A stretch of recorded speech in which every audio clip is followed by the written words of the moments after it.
All right, ladies and gentlemen. If you haven't already, I want you guys to go in and print off the notes or get in there to write on the notes for our next concept known as matrices. So we're going to talk about what a matrix is, and eventually we'll get to a point where we decide on how we're going to use a matrix in Algebra 2. Today is just basically going to be a very basic lesson on how matrices look and how they work. Okay, so as you can tell, there's a lot of stuff written here for you guys. You guys can read through this. Okay, but again, this is just basically, a rectangular array of numbers in a bracket. Okay, so whenever we talk about a matrix, you'll see that the letters for matrices will always be capital letters, like A and B here. Okay, now, real important, matrices are also identified by number of rows and columns. So if I tell you that I have a 2 by 4 matrix, like for example here, that means I have 2 rows, 4 columns. All right? And again, so that you know, rows go left and right, columns are up and down. Just a quick reminder. So the first one, A, is a 2 by 4, 2 rows, 4 columns. Matrix B here is a 4 by 2, okay? 4 rows and 2 columns, okay? All right, so next, all right, you guys can read through this, but any data that is organized in columns and rows can be represented as a matrix. So this is going to be used a lot when we talk about data, all right? So when we look at this, our 2 rows are our gender, the male and female, okay? The columns represent the color of somebody's eyes, okay? So with 2 rows, 4 columns, we end up with a 2 by 4 matrix, right? But if you notice, we can put in the first row 6, the 2, the 1, and the 3. The second row is the 9, the 3, the 2, and the 1. And again, as you can see, first row represents the males, second row represents the females, okay, so on and so forth. Okay, so that is one way to represent a set of data in a matrix. Right? Now, each value in a matrix is known as an element. Right? So we refer to those by the row and the column using the lowercase letter. Okay, now I didn't put one on here, I should have. Okay, but there's no symbol between, no X in between when we talk about dimensions. So the dimensions of this one is a 3 by 3, 3 rows, 3 columns. If I ask you to identify A21 or 21, that means row 2, column 1, which is going to be the 3. If I ask for a matrix A 3, 3, that means row 3, column 3, which is the 17.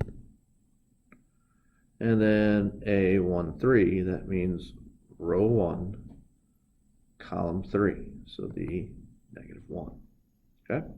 So that's identifying the elements in a matrix.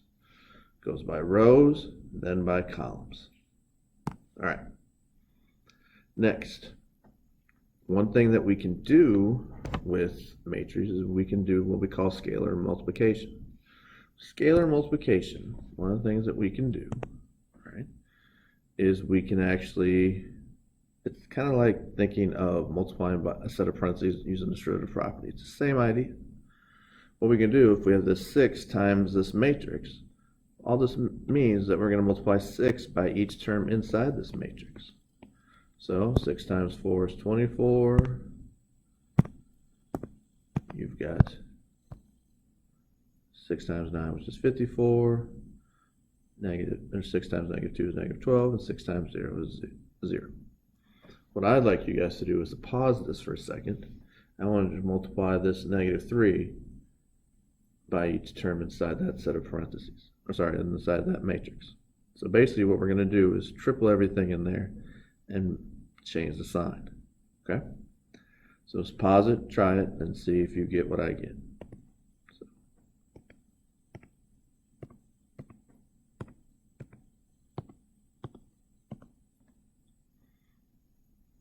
Alright, so hopefully you're at the same point that I am. I multiplied -3 by each term inside that matrix.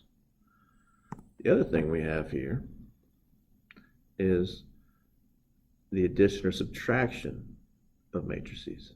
Now, I did the hardest one for you guys, which is usually subtraction, alright, on this one just so you guys could see it. Here's the first thing. It's very important. You have to have the same dimensions to be able to add or subtract them. So A is a 3 by 3, C is a 3 by 3. Okay? Have to be the same one. The reason why is because you are going to either add or subtract corresponding row and column. So for this one, this 4 minus -12 would look like this. Right? Well, 4 minus the -12 is actually 4 plus 12, which is 16. Then I would do 2 minus -3. Well, 2 minus -3, because that's a minus sign. It's going to be 2 plus 3, which is, whoops, 3, sorry, getting ahead of myself there, which is 5. Do the next one, -1 minus 18, -19. Corresponding row, so second row, first column, 3 minus -1 is 4. 5, and again, I can write it down if you guys need to see it. If I have the 5 and the -24, that's 5 minus a -24. Well, minus a -24, that becomes 5 plus 24, which is 29. 12 minus a -36 is 48. 1 minus 15 is -14. -8 minus 0 is still going to be -8. And 17 minus 3 is 14. Okay? So that's how you can add or subtract two, and again, like or same dimensional matrix or matrices. Now, the big part of today is us learning how to write a system of equations as a matrix. So here's the idea. We have these two equations. We're going to start with this one on the left. What I want you guys to realize here is each equation is going to count for a row. So for this one, we're going to have 2 rows. Each variable is going to count for a column. And then the solution part of what it's equal to is another column. So for this one, we have a 2 by 3 matrix. Now, here's the thing. Matrices will never have letters in them, ever. We're basically taking this and we're taking the letters away. Okay? So what I'm going to do here is in that first row, we have the 4x, so all I'm going to write is the 4. You have the y, well that means 1y, so I'm going to put a 1. And then the answer, which is the -12. Okay, so the 4, the 1, and the -12. I'll explain the line here in a second. In the second row, I've got a 2 for the x, 2 for the y, and then a 15 for the answer. What this line means, it stands for the equal sign. That's what it helps. It helps people kind of see where everything would lie. Okay, so this first column represents the x's. Second is the y's. And the third is basically your answer. Okay? So if we do the next one over here, the big problem to do with this one is, again, we want A's all in the first column. Well, here we got a problem here. Look at the third equation. The third equation is in the right order. So before you even start writing this as an augmented matrix, okay, first thing you have to do is write that third equation in the correct order. I'm going to write the A first, a -3b, then the plus c, and then the 18 goes last. So I'm going to kind of forget that one right there. It's gone. Now from there, I know everything in the first column will represent an A, the coefficients of A. Second will be the coefficients of B, and then the coefficients of C, and then our answer. Now for this one, well, how many equations do you have? 1, 2, 3. So that means you're going to have 3 rows Well, how many columns we're going to have? We're going to have 1 for the A's, 2 for the B's, 3 for the C's, and then 4 for the answers. So you have a 3 by 4 matrix. All right?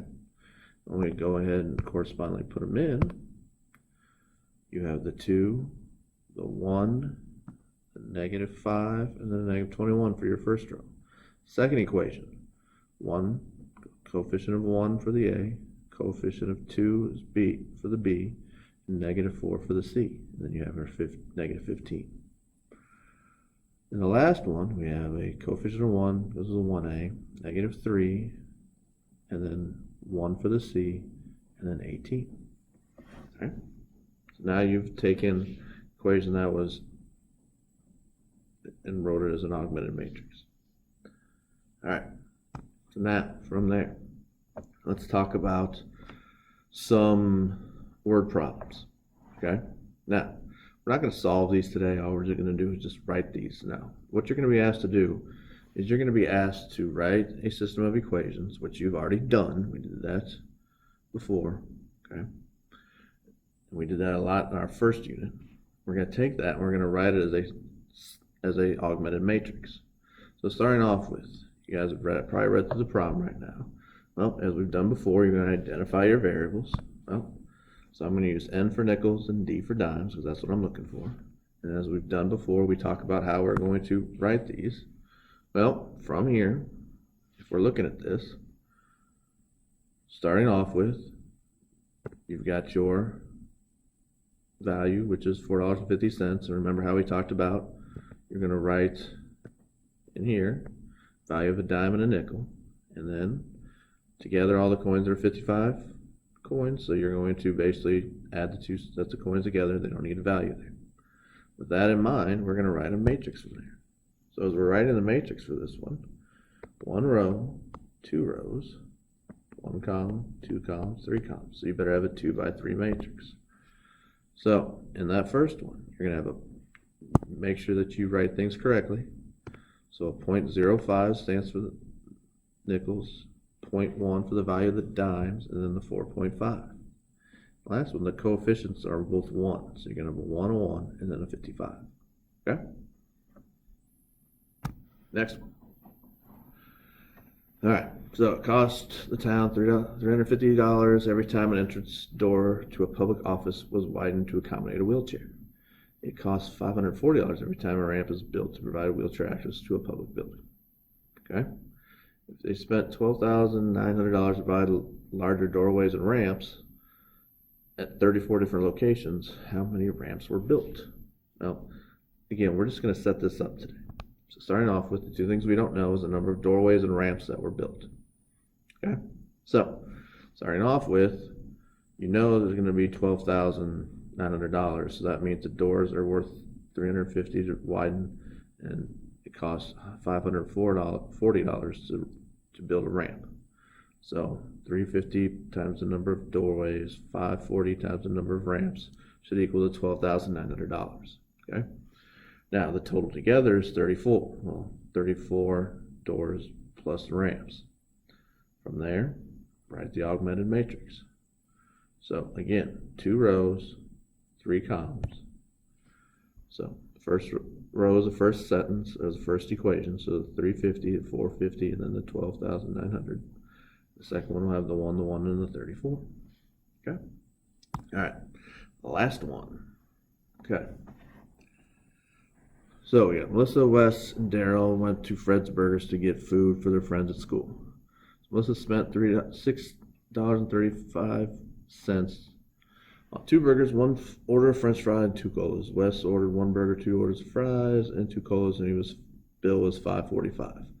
Daryl ordered a ton, 3 burgers, 3 orders of fries, and 3 colas for $11.01. So what I've done here is I have already identified the unknowns. Okay? What we don't know is the price of the burgers, the fries, and the cola. So with that in mind, we're going to go ahead and write the equations. Well, let's start off with Melissa.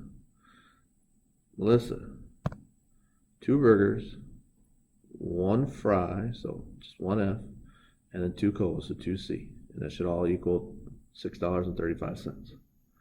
Wes, in this case, 1 burger, so 1B, plus 2 french fries, so 2F, plus 2 colas, so 2C, should equal 545. Daryl was basically 3 of everything, so 3 burgers, 3 fries, 3 colas, 1101.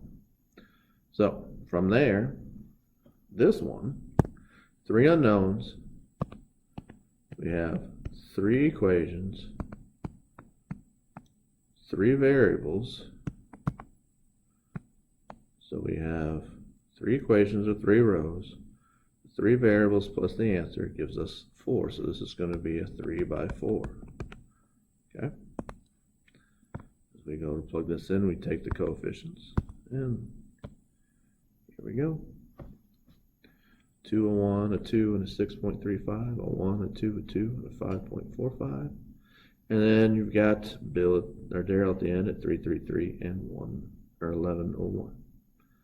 All right, so that's the basic idea of dealing with matrices to start with. You guys have an assignment to do tomorrow. We'll work on that in class. All right, ladies and gentlemen, you guys have a wonderful day.